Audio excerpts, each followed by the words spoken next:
Komentaryo sa Himpapawid. 2x2. Walang takot sa paghimay sa masalimuot na isyu ng bayan. 2x2. Humahataw na mga balita at impormasyon. 2x2. Ating damhin, ating lasapin ang hagupit na 2x2.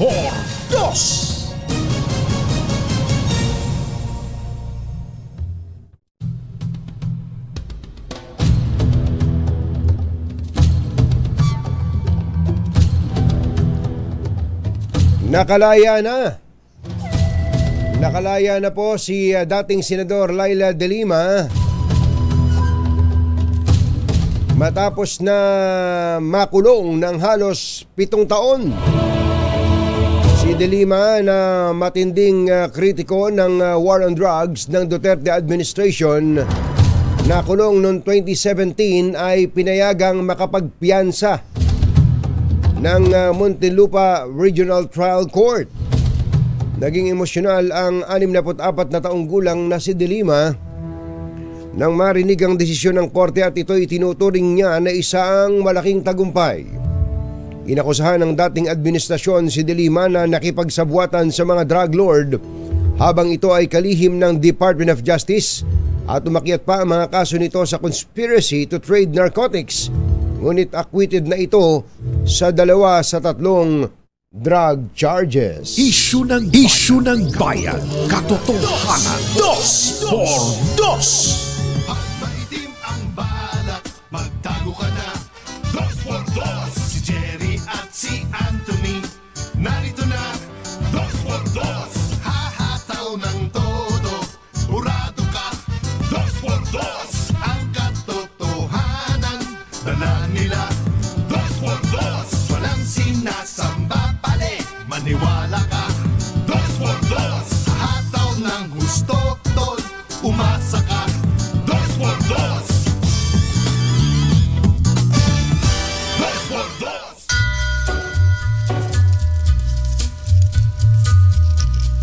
Hi.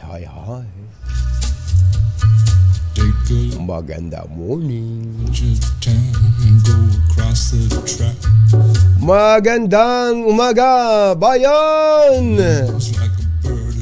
Ito po si Anthony Taberna minus Jerry Baha. Muli pong sumasa inyo ang 2x2 ngayong araw na ito ng Friday. Yuhuu! Mapalakpak pa si Mother. Okay ba kayo dyan? O yung mga motorista natin, may big time rollback tayo. Ano paano? Bababa na ba yung pamasahe, Mother? Bababa na ba yung pamasahe? Kasi big time rollback to 3 piso itong mahigit So parang papatak na mga 54 na lang ang diesel sa ibang mga gas station. Di bale mamaya hingi tayo ng update sa ating mga RH reporters.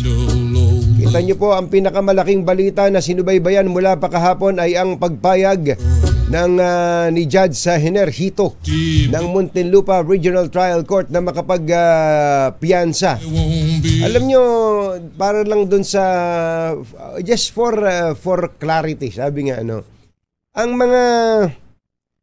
mga kaso po, sabi nga po ng isang magaling na abogadong nakausap namin dati pa, there is no such thing as non-bailable. There is no such thing as non-bailable. Yung pong bail is a matter of right, sabi nga po ng mga abogado, at constitutional right po yan. Kaya lang ang tatanong niya, kung wala palang non-bailable offense, bakit merong mga taong hindi pinagpapiyansa? Nasa konstitusyon din po natin yan. If the evidence of guilt is strong, pwede pong sabihin ng husgado, hindi ka pwedeng magpiyansa. Hindi ka pwedeng magpiyansa. Kaya nga po ang sinasabi lang ng piskalya sa kanilang rekomendasyon, no bail recommended. But still, ang nagdedesisyon po niya na husgado. Ang tanong ninyo siguro, paano? Absuelto na ba si Secretary Senator Leila De Lima?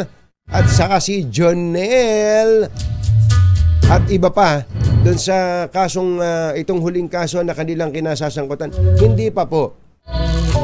They are allowed to post bail but the case is still pending. Ayun, yun po.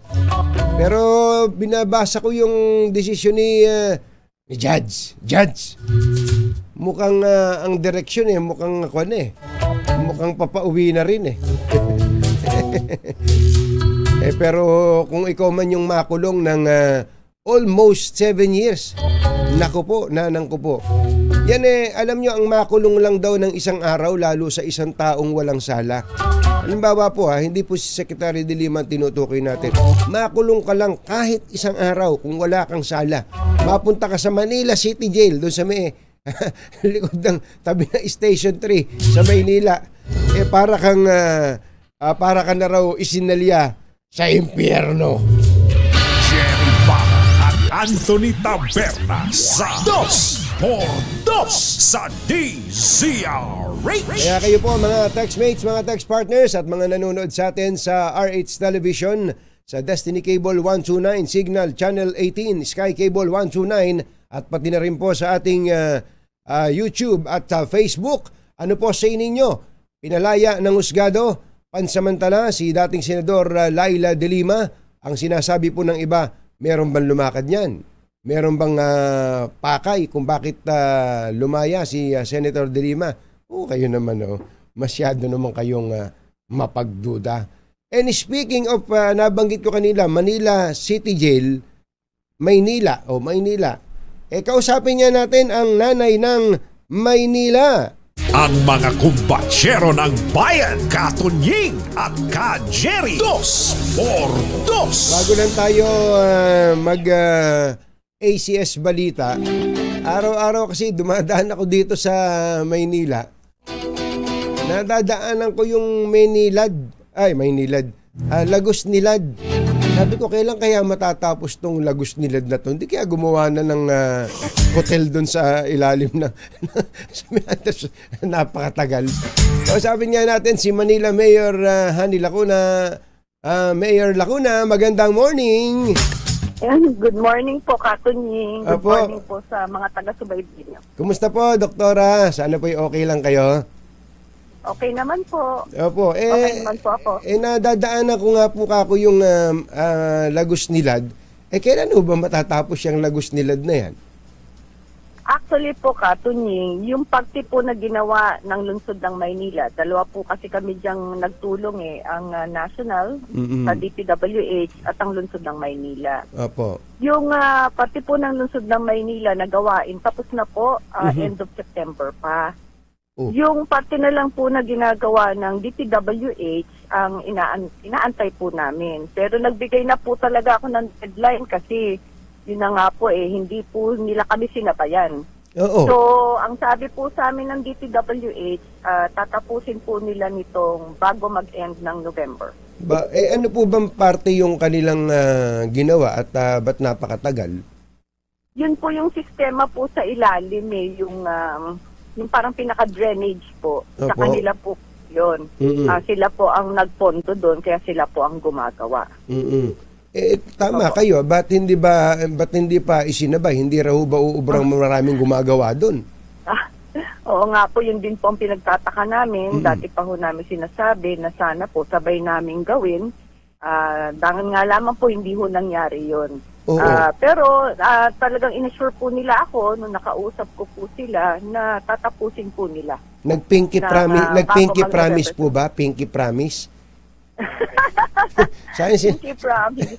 Sabi niya, promise. Pinky promise Hindi na hubrang pinky promise kasi talaga nagkukos siya ng malaking traffic. Opo. Sinabi niyo pa po, Mayor, pagka nataon na ikaw dumaan sa Maynila, tapat ng City Hall ng rush hour, nako po, nanang ko po, siyempre, nagtitiis naman yung mga motorista natin, alam na ginagawa yan. Kaya lang, ito po ba ay hindi pa lumalampas dun sa timeline o timetable na inyong ginawa? Opo totoo nga po. Nung simula po talaga pulong-pulong po kami, ang City Engineering Office at ang DPWH. Kaya nga po nag-come up sila ng timeline Yun nga lang, hindi ho nila nasunod yung timeline na yun. Kailan po ba dapat yung nakalagay dun sa date of completion? Ang date of completion po niyan is end of September until mid-October po dapat eh. Oh, nako, lampas-lampas na. Wala ba tayong pwedeng pagmultahin dyan, Mayor?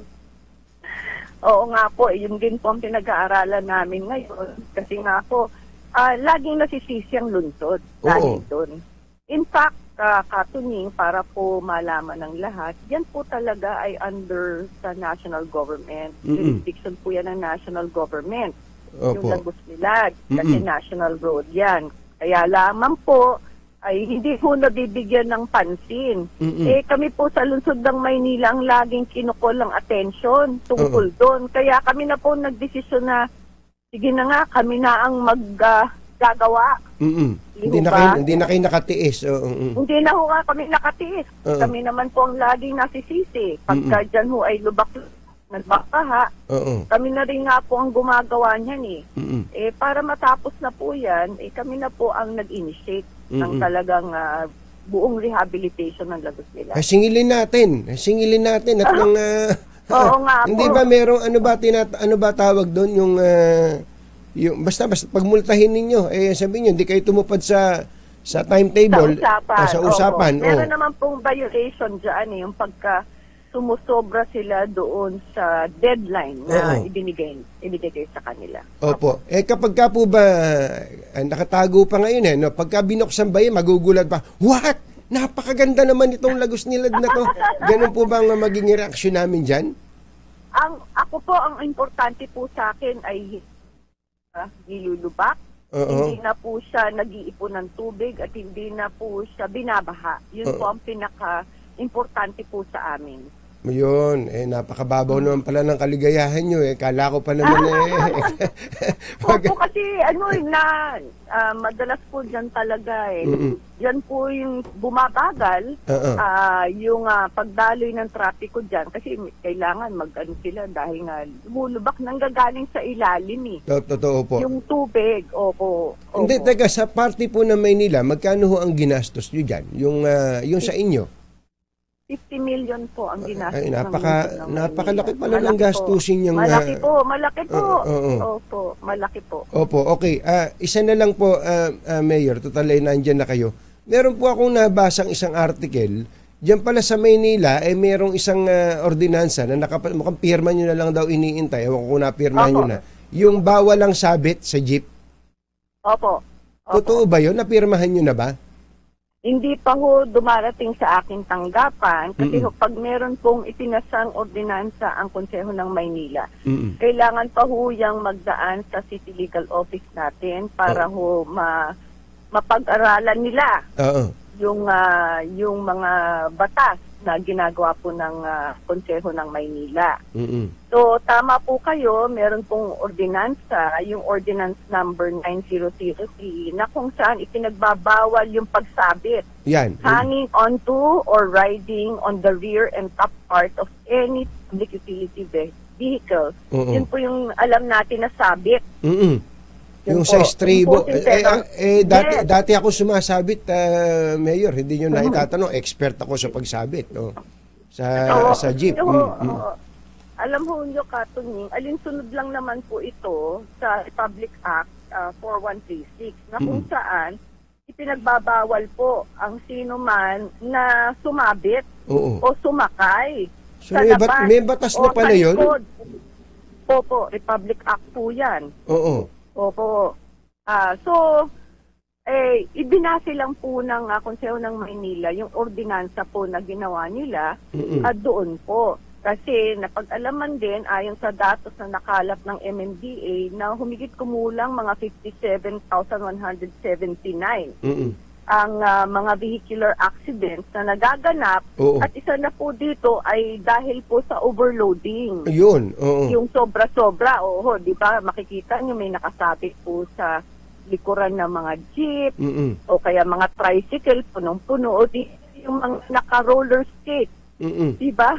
totoo. Nakaano sila. Nakasabit lang, makikita mo, napakadelikado. Napakadelikado po nun. Delikado po, oo. Ano po ang kwan? Ano po nakalagay sa ordinansa? Mapaparusahan po ba yung sumabit o yung driver? Pareho po. Doon po sa ordinansang ginawa nila, sa unang pagkakataon ng first offense, mabibigyan po sila ng fine na 500. Okay. Yung driver, yung konduktor, at yung pasahero. Kapag second offense na po, 1,000 na po, again, sa driver, konduktor, 1,500 sa konduktor at sa pasahero. Kapag third offense na, 3,000 o di kaya pagkakulong ng hindi sumusobra sa isang buwan o di kaya maaring pareho kulong at saka bayad ng fine. Opo, yung driver, yung konduktor at yung pasahero. Ito ay hindi para gipitin ang ating mga kababayan, ano, kundi para sila ingatan. Oo. Opo. Opo. Para sa kaligtasan din po nila. Anyway po, Doktora Mayor, mabanggit ko na lang din, ano, meron pong mga nagbumungkahi dito, baka pwedeng, may mga area daw po dyan sa Maynila na mapapanghe, baka pwedeng i-flashing. Ay, opo. Oo. Opo. Araw-araw naman po kami nagpa-flashing, lalo na po dun sa mga lugar na talagang ang foot traffic po ay kagaya po sa Divisoria, sa Recto. Araw-araw naman po tayo nagpa-flashing sa mga lugar na yan. Pero mas maganda rin po makipag-ugnayan po sila sa amin. Baka may nakakaligtaan kami mga lugar na ma-flashing, malaman lang po namin. Kahit sa amin na lang nila i-message at ipo-forward na lang namin sa inyo kung hindi kayo... Opo. Saka meron naman kayong social media, di ba? Meron po. Opo. Meron po. Sumasagot naman, ano? Opo. Ayos. Opo. Sige po, Mayor, salamat po sa inyo. Balita namin, meron kayong mga tuturukan ng insulin dyan. Ayun na nga po, pwede ho bang mag-plugging? Sige po. Opo. Ngayon po kasing araw ay ipinagdiriwang natin yung World Diabetes Day. November 14 po yun. So, ang lungsod ng Maynila po ay nakikiisa sa pagdiriwang na to. Ngayon pong umaga ay may gaganapin na screening o blood sugar screening po sa ating mga pampublikong paaralan. Yung mga grade 12 or yung senior high school students natin, edad 17, 18, and 19, isi-screen po natin sa diabetes. So, doon ho ako patungo ngayon. Alam niyo kasi tumataas na ang bilang ng mga kabataan na may diabetes ngayon. At ayon sa datos, yun na nga po yung age range, 17, 18, 19. So, mag-screening po kami ngayon. Grabe pala, no? Ganun kabata, dumadami na palang mga batang may diabetes. At tumataas na rin po ngayon ang bilang ng mga dinadialysis. Naku po. Ayaw na po natin na umabot pa doon. Kaya lang ito pong gagawin natin ngayon ay hindi mandatory. Kaya po, napag-isipan din po namin na aming health department na sana ay makabalangkas ng batas na gawin itong mandatory, isama na dun sa yearly physical check-up nila para maaga po naming mahagip yung may marami po kasi, Mayor, na hindi kasi namin alam kaya tira kami ng tira ng matamis may diabetes. pagka medyo pumayat ng todo-todo, tuyo na balat, lagi inaantok, magpapacheck, nako 400 pala sugar. 500 pala sugar. Late na. Yun ang iniiwasan natin. Kaya we start early po sa mga bata pa lang. Prevention po tayo lagi. Mayor, salamat po sa inyo at katulong niyo po kami sa pag-announce po nito. So, World Diabetes Day, November 14. Araw ng mga sweet. Ang sweet mo naman, sabi niya. Saka yung mga ihi ng ihi, Mayor, pakipalokpok nga yung mga ihi ng ihi. Para mga aso yung mga iba nating kababayan, pakisabi nga doon sa mga barangay, o mga, sino ba humuhuli dyan? Paghuhulihin, Opo, maraming salamat po. Thank you. Mayor Hani Lacuna ng Maynila, maraming salamat. Magandang umaga po sa inyo. Thank you. Jerry Baja at Anthony Taberna sa 2x2 sa DZRH. Oo, masarap ding makipag-usap sa mayor. Ang totoo pagka mayor, marami kang maaalalang problema. Halimbawa lang, total nabanggit ko yung pag-ihi. Napakarami nating kababayan, ipinaglihi yata sa aso. Pag may nakitang poste, iniihian eh. Pag may nakitang sasakyang nakahinto, iniihian. Sabi ko, aso ba to? Pagka naman talagang ihing-ihi ka at wala ka namang CR, di ba? Pero tingnan mo sa Singapore, subukan mo makakita sa Singapore. Ewan ko, may nakita na ba sa Singapore na may tumayo sa post-it, tinalikuran tayo at bigla na lang kinilig na ganon. Walang ganon. Uhulihin ka eh. Yung pagdura-dura lang, yung dadahak, tapos, pasensya na sa kumakain ha. Grabe. Di ba le? Sabi ko na, mahirap talaga kausap mo mayor eh. Marami kang maaalala. Oras po natin, Achi, ahya, Mr. Jelom Tang, Lakyam Jap Ithun, 6:21 ng umaga, ACS Balita. Susunod na. This time check. Balita! Walang makakaligtas, walang makakalampas. Saan magsulok ng kapuluan, Luzon, Visayas hanggang Kamindanawan. Basta't may balita, ipagwagwagan ng sikat na tagapagbalita. ACS Balita. Kasama ang 2x2 tandem Anthony Taberna at Jerry Baha. ACS Balita. Ang programang ito ay hatid sa inyo ng ACS Manufacturing Corporation, ISO Certified, maker of world-class quality Pride detergent. Araw ngayon ng Martes, 14 ng Nobyembre 2023. Narito na ang ulo ng ating ACS Balita. Big time rollback sa diesel, kerosene, umarangkada na. 50 milyong pisong halaga ng evacuation facility sa Northern Samar pinasinayaan ng PAGCOR. Dating Senador Laila de Lima planong kasuhan ang mga nagsangkot sa kanya sa illegal drugs. Konsing itinalagang presidente at CEO ng Maharlika Investment Corporation. Higit 400 motorista nasampulan sa day 1 ng pag-arangkada ng mas mataas na multa sa EDSA Busway.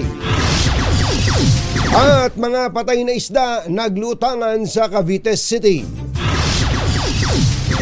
Magandang umaga Luzon, Visayas at Mindanao. Good morning Philippines. Hello world.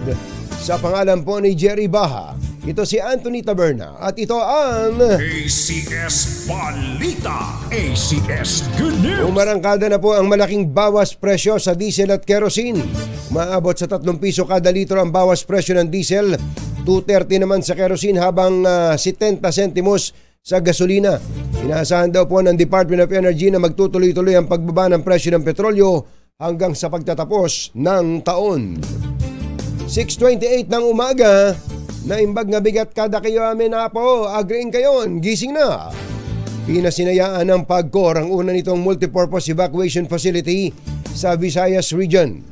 Ang dalawang palapag na gusali na nagkakahalaga ng 50 milyong piso ay pinakamalaking evacuation center o structure na itinayo sa barangay Pulanggi, Katarman, Northern Samar. Isa sa may pinakamaraming bilang ng mga pamilyang lumilikas kapag may dumarating na kalamidad. Todo pasalamat naman si Katarman Mayor Francisco Aurelio Rosales sa PAGCOR sa bagong pasilidad na ipinatayo ng kumpanya. Pinag-aaralan ni dating Senador Laila de Lima na maghain ng counter charges laban sa mga nagdiin sa kanya sa illegal drug trade. Ayon sa legal counsel at tagapagsalita ni de Lima na si Attorney Rolly Pioro, hindi papayag si de Lima na makalusot sa batas sa mga nag-akusa sa kanya at nagdusa ng halos 7 taon sa loob ng piitan. 6:30 na ng umaga, laktiampwa. Ikinatuwa ng European Union at US Ambassador ang pansamantalang paglaya ni dating Senador Laila de Lima. Sinabi ni EU Ambassador Luc Veron na mahalaga itong hakbang para sa rule of law at hustisya sa Pilipinas. Habang si US Ambassador to the Philippines Mary Kay Carlson ay nagsabing patuloy na babantayan ng Amerika ang kaso ni de Lima. Maayong aga mga pinalangga, bugtaw na kamo, gising na. Itinalaga ng Pangulong Bongbong Marcos si Rafael Consing Jr. bilang presidente at CEO ng Maharlika Investment Corporation. Ayon sa Malacanang, makatutulong sa MIC ang karanasan ni Consing sa corporate governance, global capital markets, stakeholder relations at business strategy development. 6:31 ng umaga. ACS Balita. Susunod! Nako, yung mga dumadaan sa EDSA, serious daw ang mga otoridad nang huhuli sa dumadaan sa EDSA busway. Gano'n na ba karami ang nahuli, Chairman Don Artes? Yan at iba pa sa pagbabalik ng ACS Balita. This time is Balita. Oras po natin, Ma'am Jean Codiniera. Oy, Idol Jerry Codiniera, happy birthday! Idol! 6:34 ng umaga. Higit 400 motorista ang nasita at hinuli at sa unang araw ng pagpapatupad ng mas mataas na multa sa illegal na paggamit ng EDSA busway lane. Sa datos ng MMDA, may kabuang 409 ang na-issuehan ng violation tickets hanggang alas 5 ng hapon kahapon. Ayon kay MMDA Chairman Romando Artes, kabilang sa mga lumabag ang ilang pulis at empleyado mismo ng MMDA na hindi raw nila alam na simula na ang mas mataas na multa na aabot sa 5,000 sa unang paglabag. Pambihira itong empleyado ng MMDA na to.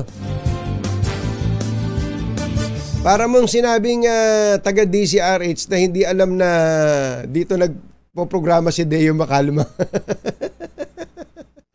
Pambihira mati siya.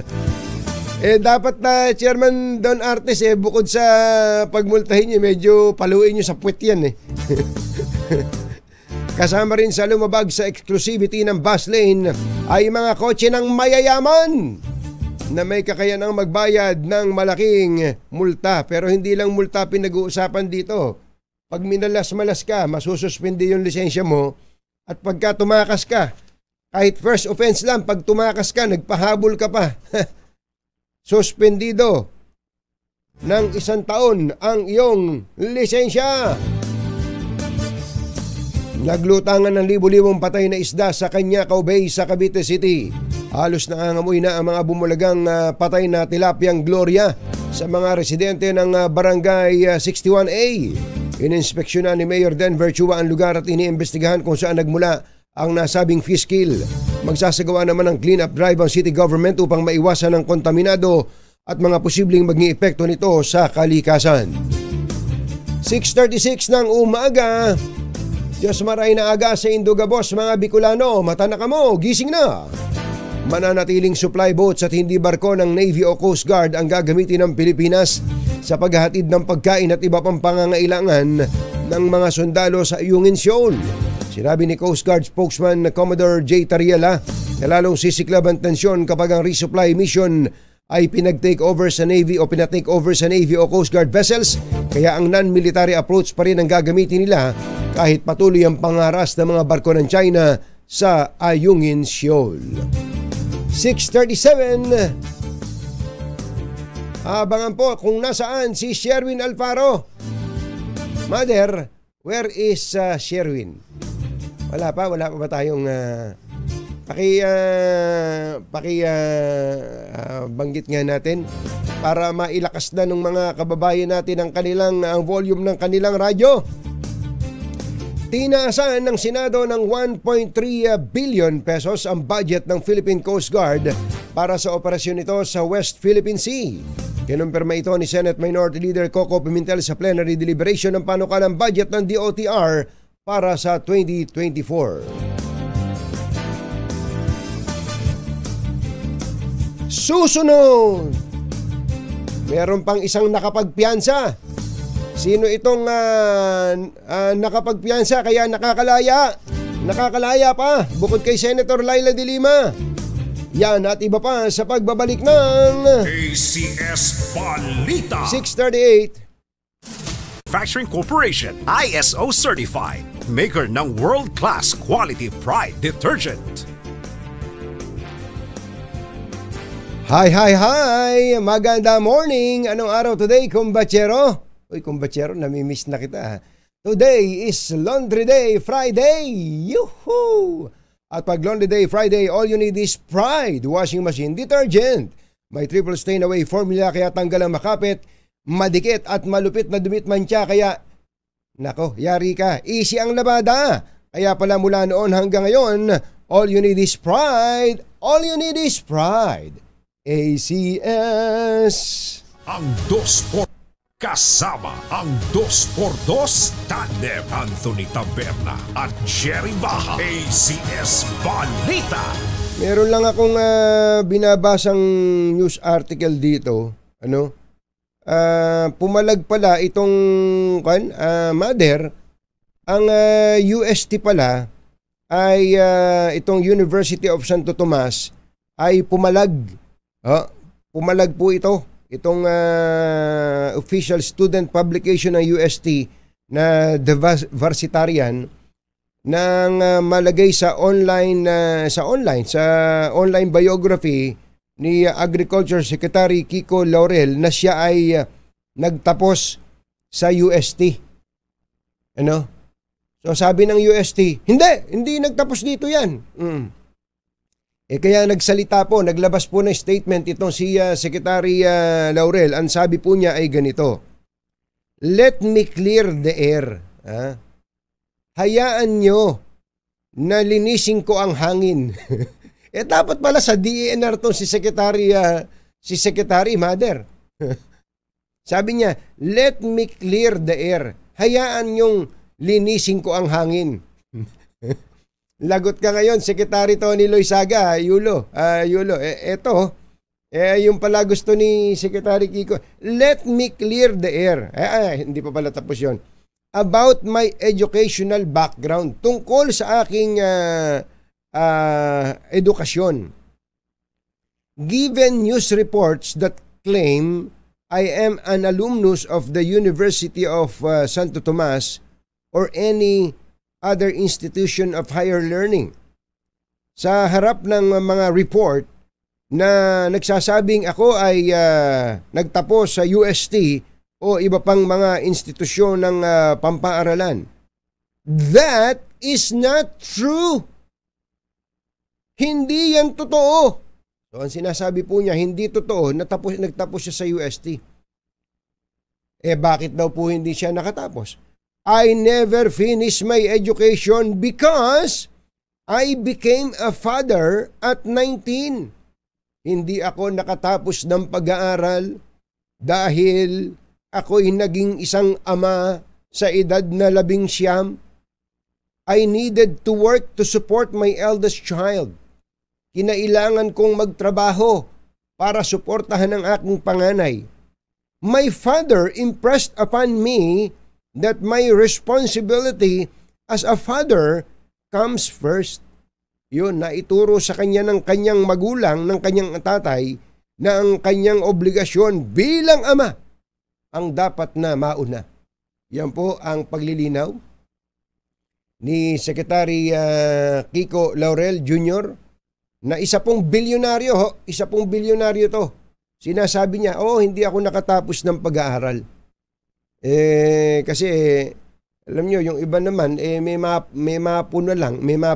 At saka alam nyo yung Wikipedia nga pala, yung mga Mother, ito baka ikaw ay nagbabasa ka din ng Wikipedia, Huwag kayong nagpapapaniwala sa Wikipedia, ha? Huwag kayong nagpapaniwala sapagkat ako, halimbawa ako, pagka nag-type ka sa Wikipedia tungkol kay Anthony Taberna, ang sabi ba naman Anthony Taberna is an American journalist. Kasi kahit sino pwedeng i-edit yung Wikipedia. Kaya huwag kayong masyadong nagpapapaniwala doon. Si Secretary Laurel, siya na po nagsabi, hindi siya nakatapos ng pag-aaral. Bagamat ang sabi niya, "Like many, I dreamt of wearing a toga and receiving a diploma. But that was not meant to be. Gaya ng marami, ako'y nangarap din na makapagsuot ng toga at makatanggap ng diploma. Pero hindi yan nauukol. The sea became my university. Ang dagat ang aking naging paaralan. experiences in life taught me the value of perseverance. Ang mga karanasan sa buhay ay nagturo sa akin ng halaga ng pagsisikap. My children gave me the courage and inspiration to get to where I am now. Ang aking mga anak ang nagbigay sa akin ng tapang at inspirasyon para makarating ako kung saan ako naroroon ngayon. Saan ka man naroroon, Kiko. Kasama ang 2x2 tandem Anthony Taberna at Jerry Baja. ACS Balita. Actually, inspiring pa pala, Mother, yung kanyang kwento no? Hindi hadlang ang kawalan ang kakulangan ng iyong edukasyon para ikay magtagumpay sa buhay. Pero hindi naman nangangahulugan na hindi mo kailangan mag-aral. Mag-aral ka!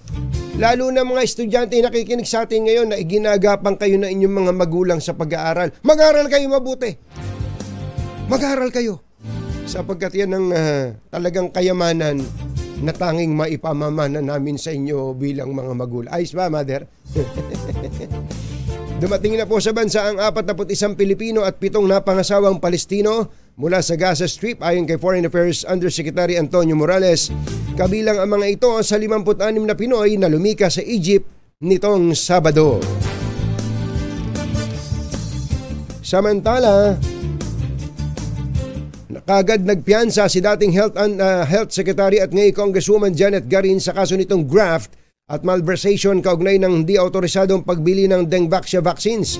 Giniit ni Garin na inosente siya sa 3.57 billion pesos na illegal na pagbili ng bakuna kontra dengue at umaasa siyang malilinis ang kanyang pangalan. Nagatid sa kabuuan ng ating ACS Balita, ito po si Anthony Taberna. ACS Balita. Ay, doon po sa mga nag-aabang kung nasaan ang ating bagman para sa malakas promo, nandun po si Sherwin Alfaro sa Barangay 121. O, tandaan nyo lakasan nyo na yung mga radyo ninyo. Oy, Barangay 121, Perla, Quezon, Moriones, Tondo, Maynila. Iyon, Perla, Quezon, Moriones, Tondo, Maynila. Oras po natin, Engineer Tony Nanggel, 12 minutes bago ang alas 7. Balitang makatotohanan, balitang maaasahan. ACS Balita. Ang programang ito ay hatid sa inyo ng ACS Manufacturing Corporation, ISO Certified, maker ng world-class quality pride detergent. Para sa Jerry Anthony Taberna, Jerry Baja, ang samahang pinatibay na ng panahon. 2x2. 2x2. Let's Marvin Gaye and get it on. Yay! You got the healing that I want. Oy, doon po sa mga nagpapaabot pa rin po sa atin ng mga pag-aalala kay kumbatserong Jerry Baha, And get it on. binibigyan lang po natin siya ng pagkakataon na siya po ay makapagdalamhati. At ang tawag dito ay bereavement leave. Naka-bereavement leave po si kumbatsero. Pero siguro bukas makalawa ay makakasama muli natin si kumbatsero. Nami-miss ka na namin, kumbatsero. I miss you. I love you too. Wala ba tayo dyan? Pati pala yun. Pati pala si kumbatsero. Masabi ni Kuya Eric Divina Gracia, umagang kay ganda katunying, first undergrad secretary. Aba, tinan mo nga naman first undergrad secretary. Talagang isip-isipin mo kung di ako nagkakamali, yung dati po niyang kumpanya, kaya ako sinasabing dati sapagkat nag-divest siya, yung pong Frabel, multi-billion po yun. Multi-billion company po yun. Grabe, no? At siya po ang pinaka-nanguna po doon, mga kababayan. Iba rin talaga. Standby lang, RH reporters, at unahin lang natin ang namimigay ng pera. Standby lang, RH 6 Sherwin Alfaro. Sandali lamang at meron lang kaming padadaaning isang truck na komersyal. matapang to. Kaya kung maitim ang balak, Magtago ka na! Anthony Taberna, Jerry Baja, 2 por 2. 2 por 2. Yuel, alam mo ba, pagka nag-research ka, ito gusto ko lang magbibigay lang ako ng premise, na hindi naman natin sinasabi na wag nating pagbutihan ng pag-aaral, Pero alam mo ba na meron tayong mga kakilala, mag-research kayo, na mga matagumpay na mga negosyante. Matatagumpay na mga bilyonaryo ngayon dito sa Pilipinas, bilyonaryo ngayon, hindi nakapagtapos ng pag-aaral. Opo. Tanungin nyo si Enrique Razon kung saan siya nagtapos ng pag-aaral. Yung may-ari ng Soler, saka nung ICT-CSI, tanungin nyo kung saan siya nagtapos ng pag-aaral. Yung ipapalabas namin bukas sa tune-in kay Tunying, yung may-ari ng Uratex. Yung may-ari ng Uratex, tanong nyo kung saan siya nagtapos ng pag-aaral. Hindi po sila nakatapos ng pag-aaral. Hindi po nakatapos ng pag-aaral. Pero tingnan nyo kung paano sila namamayagpag. So hindi porkit sa kabilang banda naman, gaano karami yung nakapagtapos na lahat na yata ng klase ng pag-aaral ay ginawa, pero nakasahod pa rin sa magulang hanggang ngayon. Di ba? Talagang kailangan smart ka. You don't need to be intelligent, you just need to be smart, sabi nga ng ibang mga magagaling kaya talagang hindi po sukatan ng katauhan ng isang tao ang kanyang pinag-aralan. Hindi sukatan, tandaan po natin 'yan. Pero ito, ulitin ko baka kasi mapagkamalian ng ibang mga batang nakikinig sa atin hindi na ako mag-aaral. Pwede naman pala smart na lang. Hindi, mag-aral ka pa rin sapagkat ngayon, sa panahon ngayon, lamang ka pagka may diploma ka. Halimbawa, tayong dalawa nag-apply sa trabaho, wala akong diploma, ikaw meron. Mas pogi man ako sa iyo kahit pangit ka. Ikaw ang matatanggap. Kapag ka-graduate ka ng Ateneo, ako galing sa San Mariano East Elementary School ako Lamang ang may diploma. Yun yung sinasabi natin, mga sila exemption rather than the rule.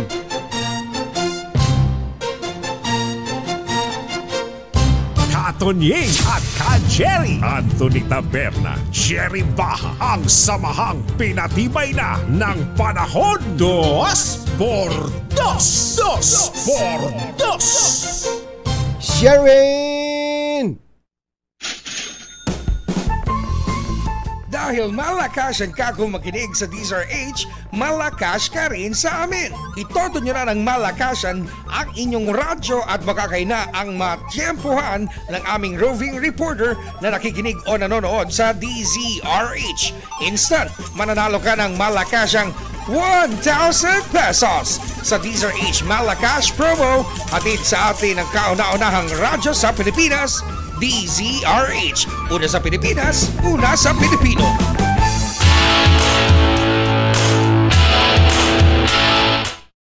Sabi nitong isang nag-message sa atin, si Mira Mar. Tama ka, Tunying, may kilala ako, tilaw, nakasahod sa magulang.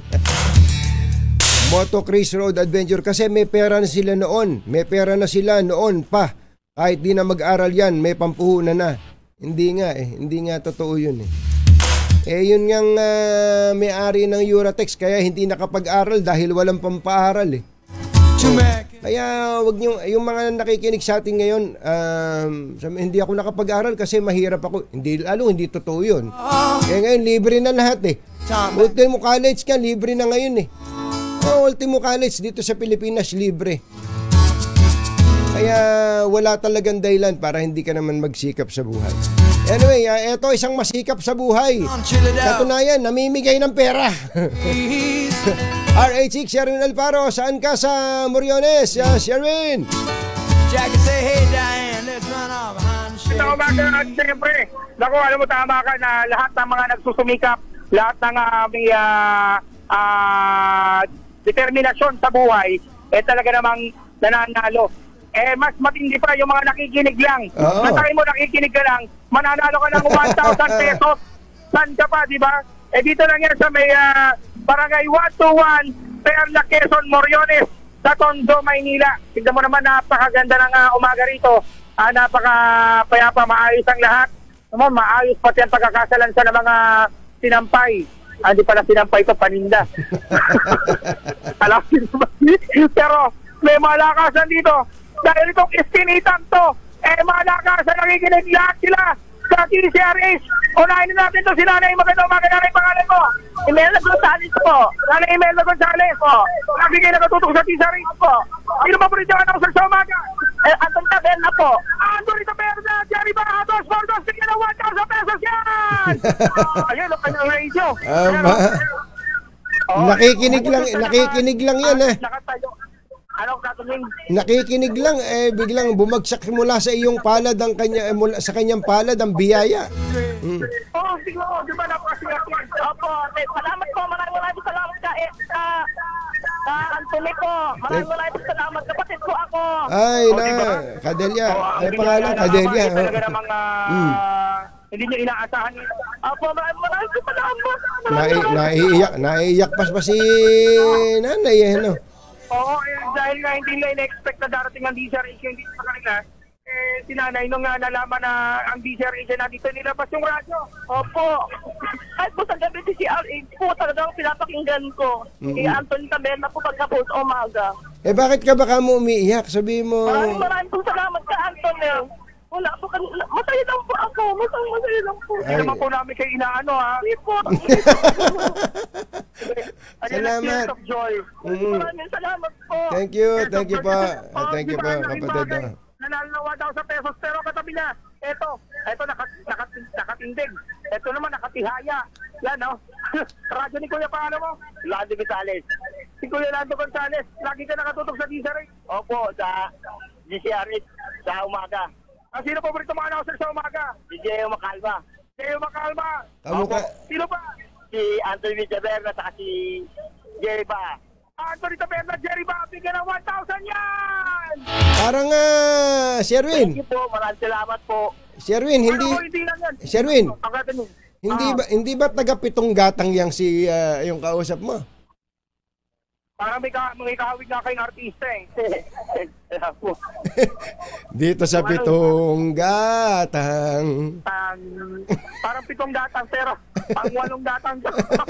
Pang-8 gatang to dahil meron pa, isa pa. Meron pa? Mo naman.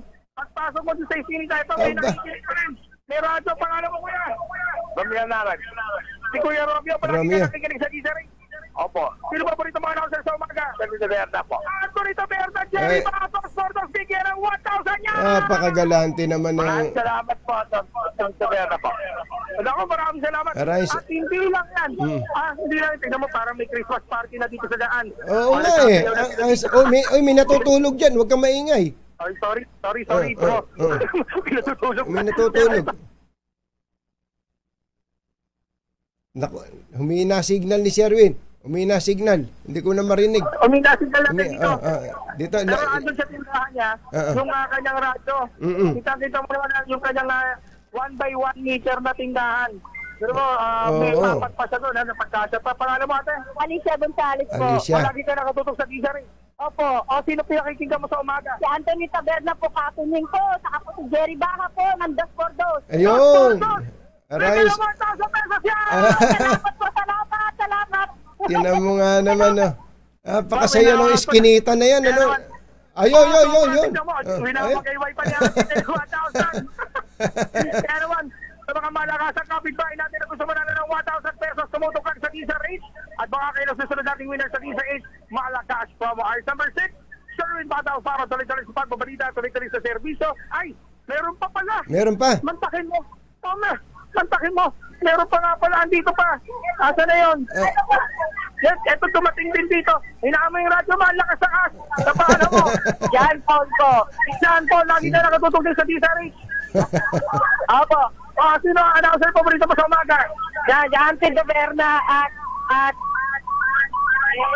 Jerry Baha. Anthony Taberna, Jerry Baha. Opo. Dos por Dos. Ayan na, congratulations, marami 1,000 pesos! Kasama, entrego ka agad eh. Tuloy mo, nagbaon pa ng radyo, no? Baon niyang radyo, yan, araw-araw. Meron siyang ID. At saka inintrego yata kay Mrs. ba yun, Mrs.? At ito, mantakin mo, napakaswerte natin si Madam Kilay, kasama natin. Yes, good morning po. Nandito po sa Orlay Street ang DZRF ngayong umaga. O di ba si Madam Kilay? Vlogger, kilalang vlogger, andito rin. Panalo dito sa Tondo talaga. Ayos. Sa mga malakas na gusto manalo ng 1,000 pesos, tumutupag sa Deezer 8 at baka isusunod ang winner sa Deezer 8 Malakas promo. Alright, number 6, Sherwin Patal para sa tuloy sa pagpabrika, tuloy sa serbisyo. Sama-sama tayo sa DZRF! Thank you! Thank you, Sherwin, at sa ating mga tagapanood, taga-subaybay, maraming salamat po. Kaya po kami ay number 1 dahil po kami ay number 1 sa inyo.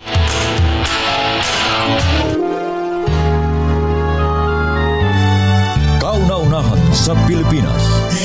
NBC Manila Broadcasting Company.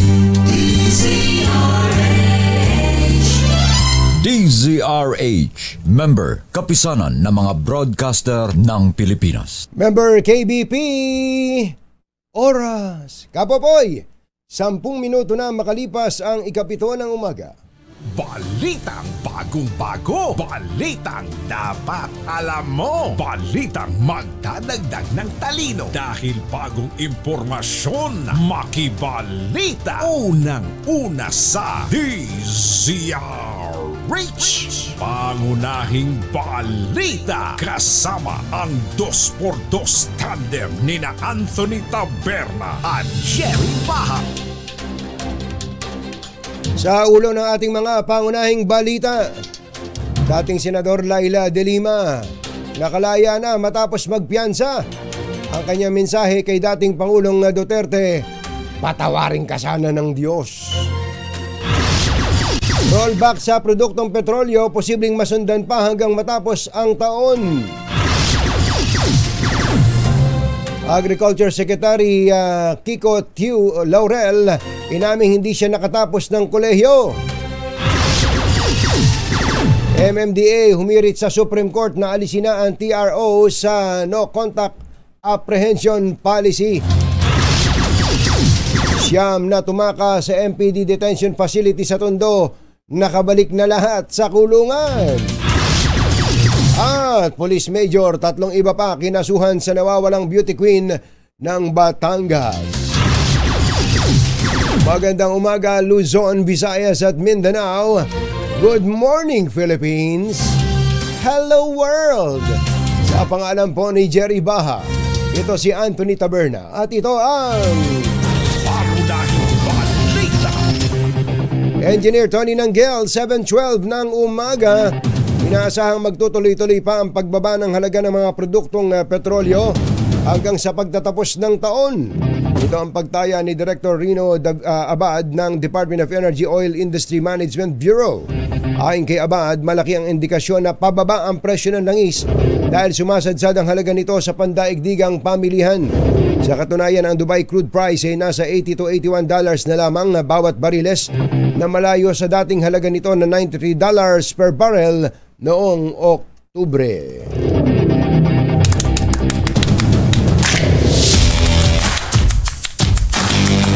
Alamin nga natin kung ano ang sitwasyon. Meron pa bang mga 60 pesos na diesel dyan? Meron pa ba dyan sa San Juan? Alamin nga natin kay RH52 Edniel Parosa. Come in, Edniel! Anthony, wala nang 60 pesos per liter. Yehey! Ang ng diesel. Yehey! Halos lahat ng gasolinahan dito sa Ortigas Avenue sa lungsod ng San Juan.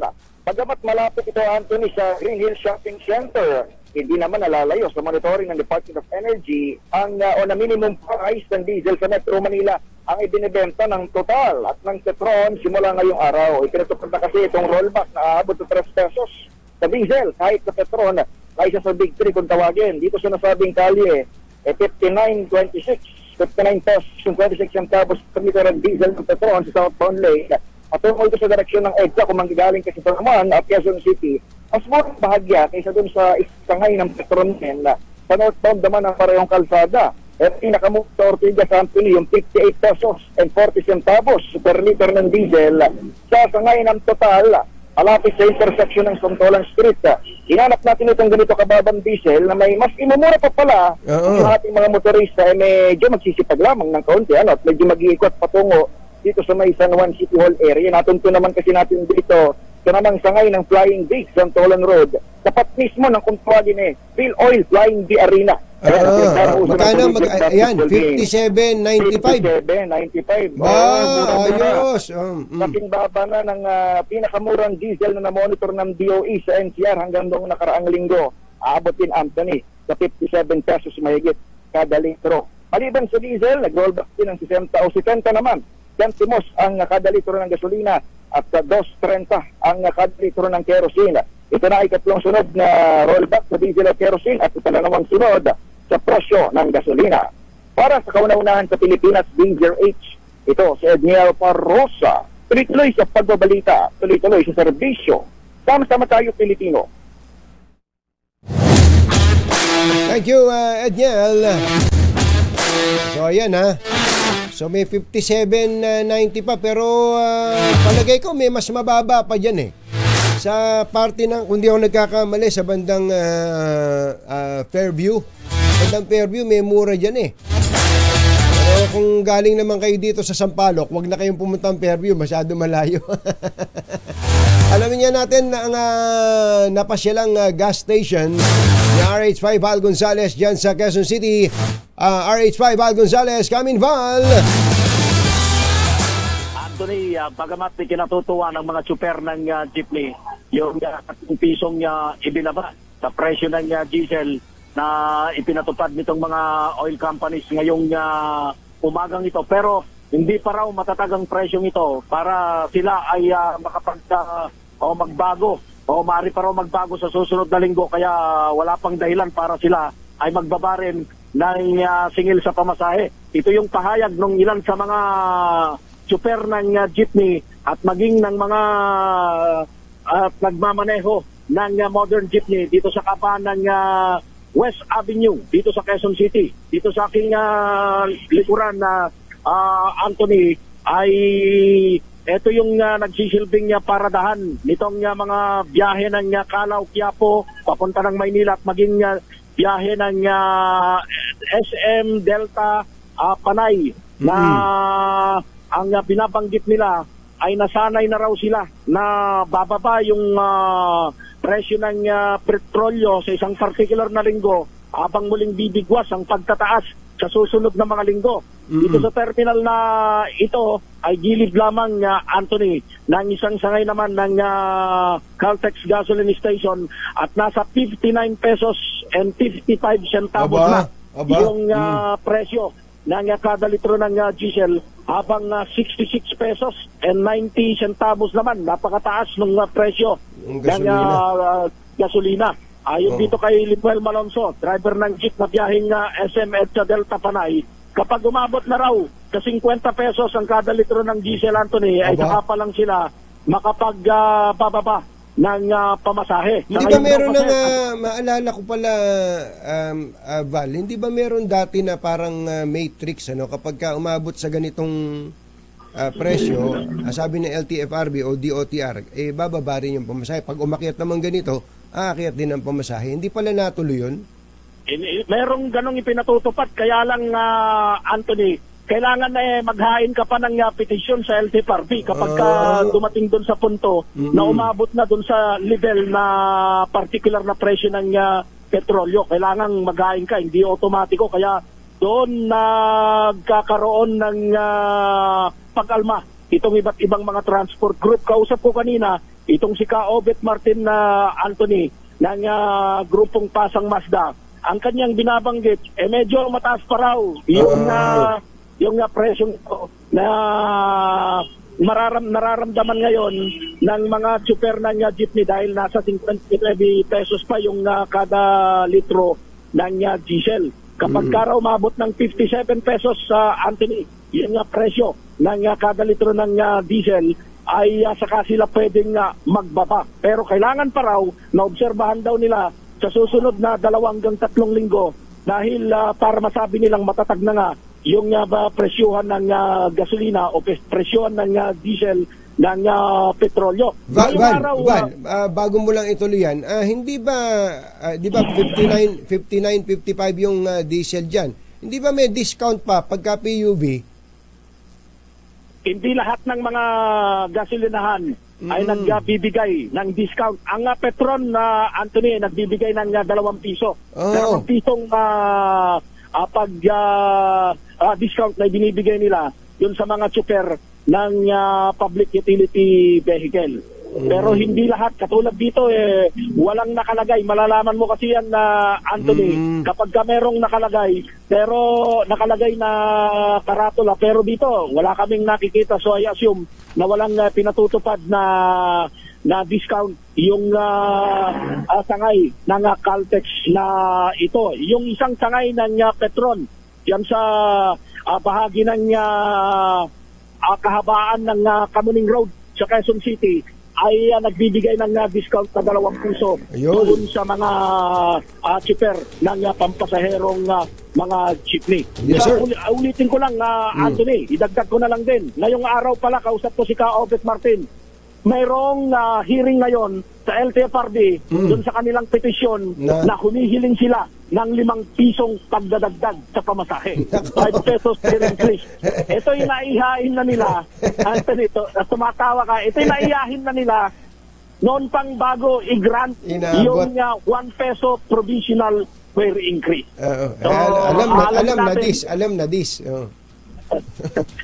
So yan yung sitwasyon dito sa isang terminal ng jeepney na patungong Maynila at umiikot dito sa bahaging ito ng Quezon City, at ito ay nasa gilid lamang ng isang sangay naman ng gasolinahan na nagpatupad na ng 3 pesos decrease o rollback dun sa presyo ng kanilang ibinebentang diesel. Mula rito sa Quezon City, Val Gonzales, back to you, Anthony. Maraming salamat sa iyo, RH5 Val Gonzales. Pangunahing balita. Susunod. Kayo ba ay sang-ayon na magpasya na ang Korte Suprema pabor sa implementasyon ng NCAP? Yung NCAP po, yung No Contact Apprehension Policy. Oy, mga motorista, excited na ba kayo sa NCAP? Merong iba ayaw ng NCAP hindi raw sila makatago. Yan at iba pa sa pagbabalik ng 7:22 ng umaga. This time, reach pangunahing balita. 7:27 ng umaga. Nakalaya na si dating Senador Laila de Lima matapos makulong ng halos 7 taon. Makaraang payagang makapagpiyansa ng Muntinlupa Regional Trial Court. Kasama rin po sa pinayagang magpiyansa ang mga co-accused ni de Lima na sina dating Bucor Chief Franklin Bucayo, dating aide na si Ronnie Dayan, Jad Dera at Jonel Sanchez. Sa ngayon, acquitted na ang dating senador sa 2 sa 3 drug charges na isinampa sa kanya ng nakalipas na administrasyon. Sa kanyang paglaya, ang wish ni de Lima kay dating Pangulong Rodrigo Digong Duterte ay patawarin sana ito ng Diyos sa mga imbentong paratang nito laban sa kanya. Nilinaw ni Agriculture Secretary Francisco Tiu Laurel na hindi siya nakapagtapos ng pag-aaral at mali ang balitang graduate siya sa University of Santo Tomas. Ayon kay Laurel, ang totoo ay hindi siya nakatapos ng kolehiyo dahil sa edad 19 ay naging isa na siyang ama at sa murang edad ay kailangan niyang maghanap buhay para maitaguyod ang kanyang pamilya at unahin ang kanyang responsibilidad. Umapila ang MMDA sa Korte Suprema na bawiin ang temporary restraining order laban sa implementasyon ng No Contact Apprehension Policy o NCAP. Sinabi ni MMDA Chairman Don Artes na dumami ang mga aksidente sa kalsada simula nang pigilin ng Supreme Court ang polisiya nito ng pamahalaan noong Agosto ng nagdaang taon. Giit ni Artes, kailangan ng NCAP ngayon upang mabantayan at maipatupad maigi ang mga batas trapiko sa Metro Manila. Nagugat ang TRO sa pagkwestiyon ng mga transport group sa NCAP na unang ikinasa ng Maynila, Quezon City, Valenzuela, Muntinlupa at Parañaque. And speaking of motorista, kausapin natin ang abogado ng All Cards. Ito po yung nagdemanda sa DOTR na siyang nakakuha. Well, sila po yung may pinakamababang alok na bayad o bid para po sa supply ng license card sana. Kaya lang, nagka-problema. Jerry Baha at Anthony Taberna sa 2x2 sa DZRH. Nasa linya po natin si Attorney Karen Jimeno, ang abogado po ng All Cards Incorporated. Attorney Karen, long time no see. Maganda morning. Magandang umaga po, Katunying. Opo, kayo pala nasa All Cards, ano? Hindi po full-time. Bilang abogado, isa po sila sa mga kliyente namin. Opo. Okay, maitanong lang po namin, ano na po ba ang latest dito? Doon po sa mga nanonood at nakikinig po sa atin, ito pong supply ng license cards natin nakabitin ngayon dahil, tama ba, attorney, meron pong injunction na inilabas ang Quezon City RTC? Tama po, Katunying. Nagkaroon po ng injunction from the Regional Trial Court ng Quezon City dahil po doon sa yung nangyaring irregularity sa bidding. Ito po yung kine-question namin. Kaya nagkaroon ng injunction because ang All Card po nag-bid po para doon sa pag-supply ng driver's license at ito po yung pinakamababang bid. So noong una, dineklara rin ng DOTR na ito yung lowest calculated bid. Pero noong post-disqualification process, yung post-disqualification, merong nag-disqualify po sila dahil daw sa delay ng All Card sa iba nitong mga kontrata. Pero yun po yung hindi rin na patunayan because yun nga yung kine-question namin dahil wala naman pong delay ang All Card sa iba niyang mga kontrata. At yung hinihingi po ng All Card yung prueba ng correspondence ko ano yung sinasabing delay para naman mapaliwanag na maayos na All Card na parang kung may binibintang na pwede na lang patunayan hindi totoo yun.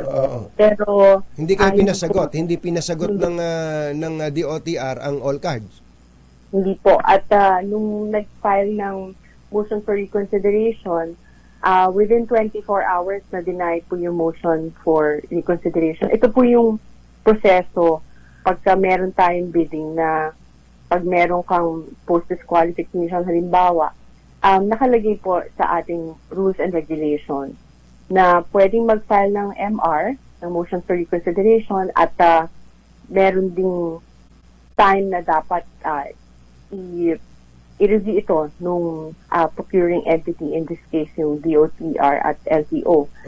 Pero within 24 hours po na deny at hindi at mabilis din na binigyan ng notice of award at notice to proceed yung isa pang bidder. Ano ang basa niyo doon? Ba't nag-aapura silang i-deny yung inyong MR at pagkatapos i-award doon sa ibang contractor?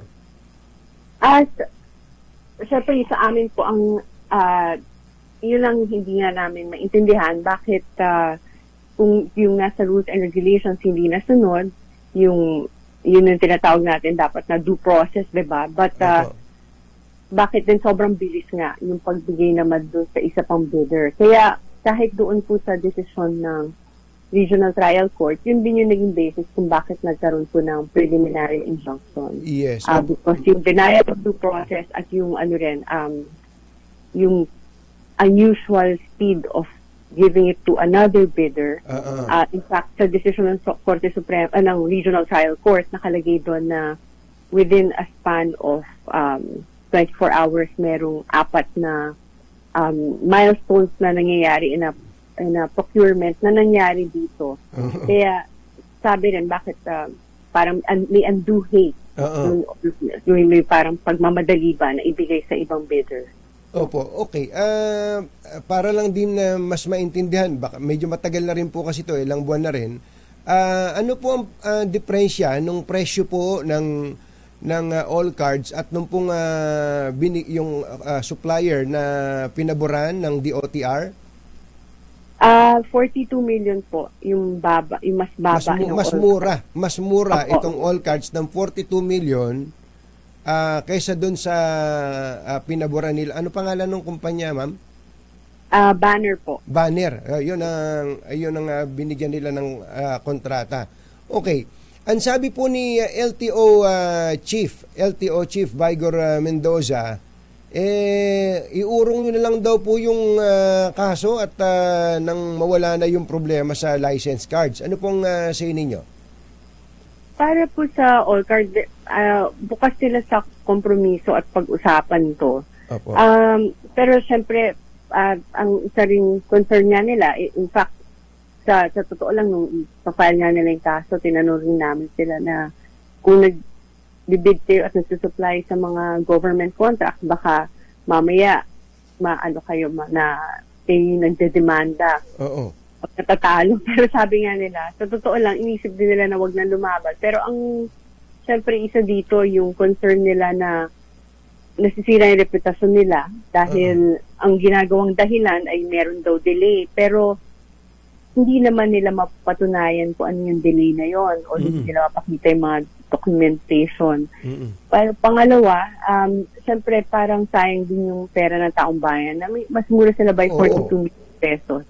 And bakit ibibigay sa iba? So, yun lang yung gusto nila dito na yung merong accountability rin for taxpayers' money na hindi ito masayang. At pangalawa na sana walang dapat maging regular yung sa bidding, walang mga irregularities. So, paano po, doon po sa mga hindi naman nakakaunawa sa mga terminology ng husgado, ano ba ibig sabihin ng injunction?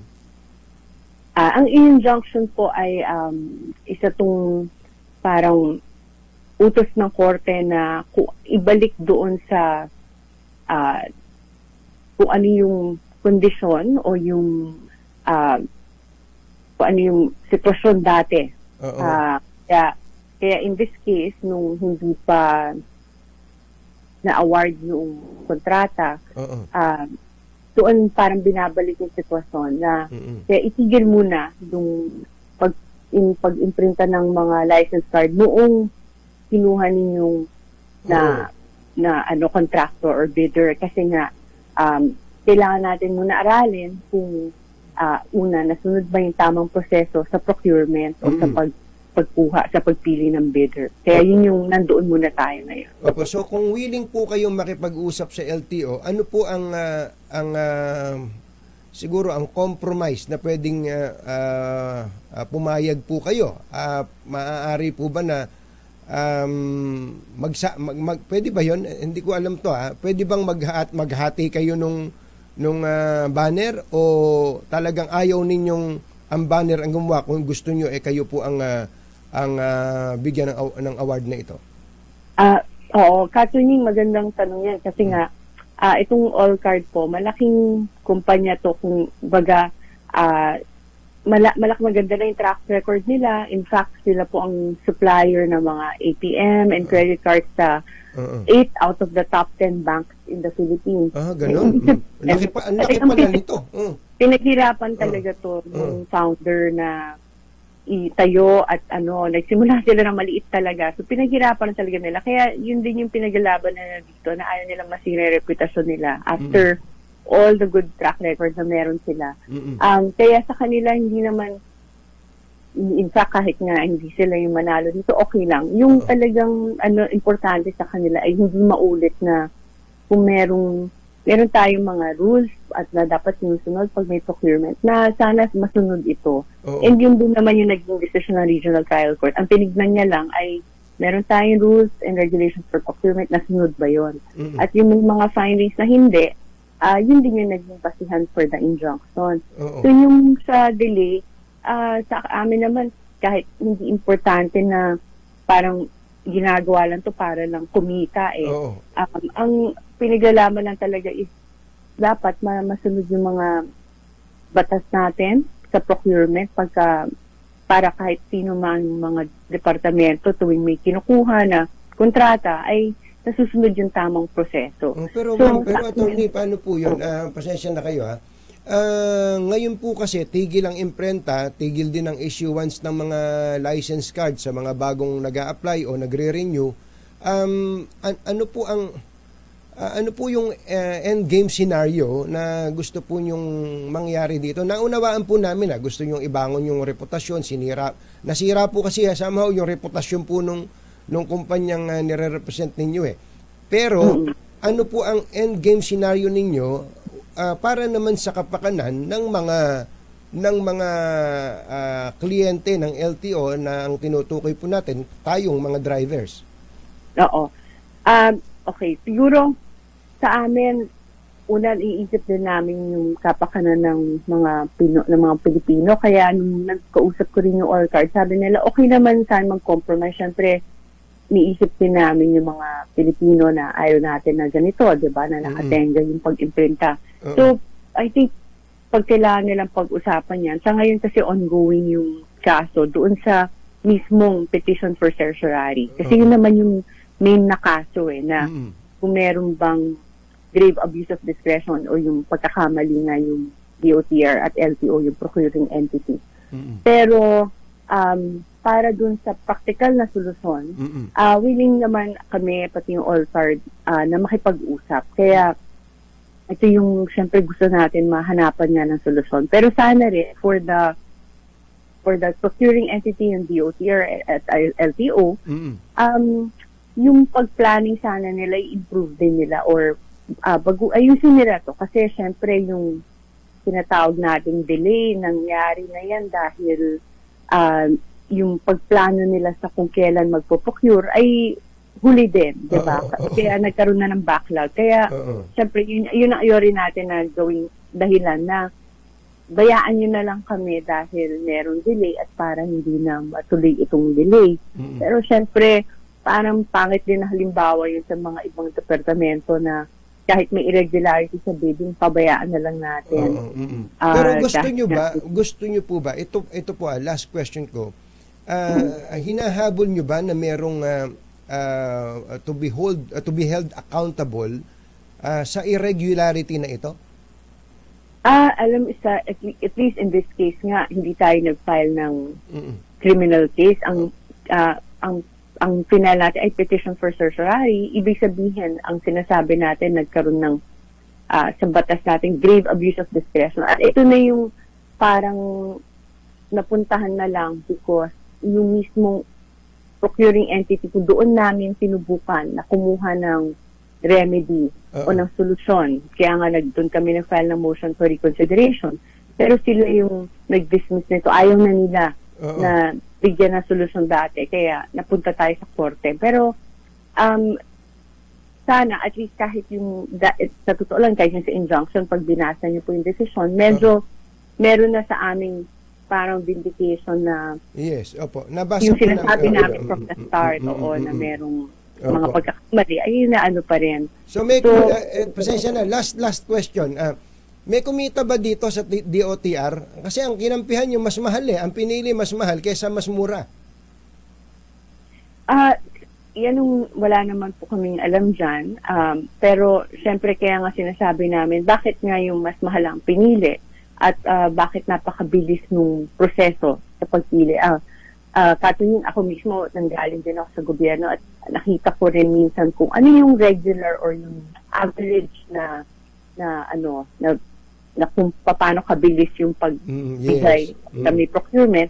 At masasabi ko rin dito medyo mabilis din talaga. So, yun lang naman yung kakaiba dito. Pero syempre hindi natin alam ano bang nangyayari, di ba? Bakit na gano'n? Attorney Karen, maraming salamat po at binigyan nyo kami ng update sa bagay na ito. Marami rin po talaga nagtatanong kasi kung kailan sila makakakuha ng lisensya. At syempre sa amin talaga, gusto rin namin mahanapan ng solusyon niya. Kaya hindi naman kami nandito para talagang patagalin niya at para sabihin na basta sa amin yun ang ibigay. Gusto lang talaga namin din na maayos yung proseso. Pero kung merong paraan na mapabilis natin yung pag-print ng all card ng mga driver's license, kahit hindi all card yun, okay lang naman. Yes, ma'am. Thank you so much. Magandang umaga po. Maraming salamat, Katunying, at magandang umaga po. Magandang umaga po. Si Attorney Karen Jimeno, siya po yung abogado ng all cards. Ito po yung nagdemanda sa DOTR dahil doon sa narinig nyo naman, sila yung mas mura, sila yung unang post-qualify dahil mas mura sila ng magkano? 42 million. Makakatipid ng ang gobyerno ng 42 million. Ang pinili ng DOTR, yung mas mahal. Pangunahing balita. 7:44, susunod. Tito Boy, sino ba tong nagpa-plan? Nako, may tatakbong mayor ng Maynila mula sa Dabarkads. Sinets Itets, abangan yung balitang yan at iba pa sa pagbabalik ng Pangunahing balita. 7:44. This time check is balita sa DZRH. Pangunahing balita. Pangunahing balita sa showbiz. Magandang dilag, puso ko yung Ay, doon sa mga nag-aabang kay Morley. wala nang hinanais. Andito siya today. Magandang umaga pala kay Kuyang Kabayan, Artemio Almasan Jr. Ang senro natin dyan sa Kabanatuan. Kumusta ba ang mga kabundukan natin dyan? Sana'y ayos na ayos lamang. At magandang umaga rin kay Kuya Arnold. Kuya Arnold! Ate Nancy Makapinlak, magandang morning. Nandito na siya. Sino ba itong Dabarkads na planong tumakbong mayor ng Maynila? Totoo ba to? Kala ko tinatawag-tawag lang talaga siyang mayor. Totoo ba yan? Alamin nga natin ang latest mula kay showbiz legend Tita Morley Alinio. Magandang morning, Morley! Yes! Magandang morning, Luzon, Visayas at Mindanao. Akala ko nga dati ay chika-chika lang. Akala ko dati ay pampataas lang ng ratings dahil sa programa nga ng Itbulaga ay tinatawag na mayor. Ayan na, itong si Jose Manalo. Pero ang chikang nakarating sa atin ay tutuhanan na pala.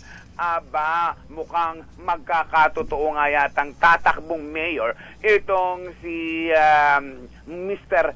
Manalo, na kung saan ang chika nga sa ating nakarating ay susuportahan daw ito, susuportahan daw ito ni Senator Tito Soto. Well, kung sa bagay, pwede rin naman tumakbo talaga itong si Jose Manalo bilang mayor ng Maynila dahil una tigit sa lahat ay lihitimo siyang taga Maynila. Siya ay graduate ng Gregorio Perfecto High School. Ayan, kaya naman, sa totoo lang, ako man ay nagulat sa balitang naking nakuha. Pero yun ang usap-usapan. Pinaplano, nilalatag, sa ngayon pa lang, ang gagawing pagtakbo ni Jose Manalo bilang mayor. Naku, na magkakatotohanan na yata yung role niya dun sa Itbulaga. Yan ang ating DZRH Showbiz Status News. Ito po ang inyong RH47, Morley Alinio. Tuloy-tuloy sa pagbabalita, tuloy-tuloy sa serbisyo, sama-sama tayo Pilipino. Babu! Thank you, Tita Morley. Sa iba pa nating balita, ay Ninong Angelo Pineda, magandang morning, 7:53 ng umaga. Balikulungan na ang 9 na inmates na tumakas sa Manila Police District Station 1 sa Tondo noong November 8. Huling na aresto si Jefferson Tumbaga sa Bacoor, Cavite kahapon ng umaga. Sa 9 na jailbreakers, 7 ang kaagad na aresto nung mismong araw ng sila'y tumakas, habang ang dalawa ay natiklo matapos makipag-usap ang MPD sa kanyang pamilya. Pinasuhan na ang isang police major at 3 iba pa na isinasangkot sa pagkawala ng beauty queen mula sa Batangas. Ang kasong kidnapping at serious illegal detention ay iniharap ng CIDG Calabarzon sa provincial prosecutor laban kay Major Alan De Castro, Jeffrey Magpantay at 2 iba pa. Ang mga akusado ay dinadawit sa pagtukot kay Catherine Camilon, ang kandidata ng bayan ng Tui sa Batangas sa Miss Grand Philippines 2023. Siya po ay inuulat na nawawala simula pa noong October 12. Nahakat nagkaroon ng hindi otorisadong access ang ilang individual sa opisyal na social media accounts ni House Speaker Martin Romualdez. Dahil dito hinimok ni Romualdez ang lahat na mag-ingat at maging mapagmatsyag kaugnay sa anumang kahina-hinalang aktibidad na magpapakilalang speaker o mula sa kanyang tanggapan. Tiniyak ni Speaker Romualdez na committed ang Kamara na resolbahin ang issue sa lalong madaling panahon at tiyakin ang seguridad ng kanilang digital platforms. Higit 1.6 million pesos na halaga ng ecstasy ang nakumpiska ng mga tauhan ng Bureau of Customs sa Ninoy Aquino International Airport na unang idineklarang vitamins, food supplements, baby wash at body wash. Ang inbound express cargo ay natuklasan sa DHL Express Gateway Warehouse sa NAIA. Ngunit dahil kahina-hinala ay ang laman nito ay sinailalim sa 100% physical examination at doon natuklasan ang 995 na piraso ng dark gray tablets at broken tablets ng ecstasy. Ayon kay Customs Commissioner Bienvenido Rubio, iniimbestigahan na ng PIDEA, NAIA Interagency Drug Interdiction Task Force at Bureau of Customs ang shipper at consignee para sa posibleng pagsasampa ng kaso sa mga ito. Nagatid sa kabuuan ng ating mga pangunahing balita sa pangalan po ni Jerry Baha. Ito si Anthony Taberna. Pangunahing balita. Ang takot sa dalawang to. Kaya kung maitim ang balak, magtago ka na. Anthony Taberna, Jerry Baha. 2 por 2. 2 por 2. Okay, Gabby. Brother, may statement ba yung Senado doon sa desisyon ng Supreme Court tungkol sa kanilang pang-aabuso sa kanilang karapatan sa pagko-contempt? Sana meron sana merong konting may makita tayong pagbabago diyan. Kailangan ang Senado ay mai-level up ang pag-handle nila sa mga hearing, sa mga committee investigation man yan in aid of legislation. Importante yan. Pero alam nyo, kahapon meron lang akong papapanood sa inyo. Ito po isang hearing sa Senado. Hindi naman po bisita. Wala naman bisita itong Senadong ginigisa. Kundi ito po'y sagutan ni Senator Pia Cayetano at ng ating Pangulong Raffy Tulfo. Ayun. And dito, panoorin lang po natin, sa pati audio DCRH television please mula sa umpisa. Bawal po talaga yun. Bawal. So kung bawal po, bakit po nangungulekta pa rin sila sa mga estudyante, especially po sa mga hirap? Mr. President, I would like to clarify, never po sila nangungulekta sa estudyante. Wala po silang collection sa estudyante. Ang meron, so that we can identify the issue. I beg to disagree, ma'am. Ito po, lahat ng mga nagsumbong sa akin. Sir, these are the list of parents na nagsumbong sa akin, iba't ibang eskwelahan sa buong Pilipinas na kung saan sila po ay sapilitang kinukolektahan ng mga electric fan at kung ano pang mga gamit sa eskwelahan na meron man pong budget sa MOE ang DepEd for those things. Yes. Mr. President, first of all, may I request that that list is submitted so that we can give it to DepEd kasi I believe they have committed in the hearing. Kapwa mo mambabatas, meron pong tinatawag na parliamentary rules. Kaya nga lagi mo sinasabi, third party yan third person. Third person. Kahit kausap mo siya, ang sasabihin mo, Mr. Speaker or Mr. President. Sapagkat hindi kayo dapat pero itong ginawa po ni Senator Raffy Tulfo na to, matindi to. Anong ginawa niya, no? Pinaniladlad niya yung kanya, tapos binagsak. Habang siya nagtatanong. Ay, alam ko na passionate si Senator Tulfo sa kanyang pakikipaglaban na huwag maningil ang sa PTA. Bahala na sila sa issue na yan. Ang napapansin lang natin, ito po yung Senado natin ngayon Sana mag-level up. Mataas po ang pagtingin natin sa mga senador. Sana naman huwag mabalahura. Sa pangalan po ni Jerry Baha, ito si Anthony Taberna. Hanggang sa susunod na hambalos at hagupit ng 2x2. Damdaming bayan. susunod na.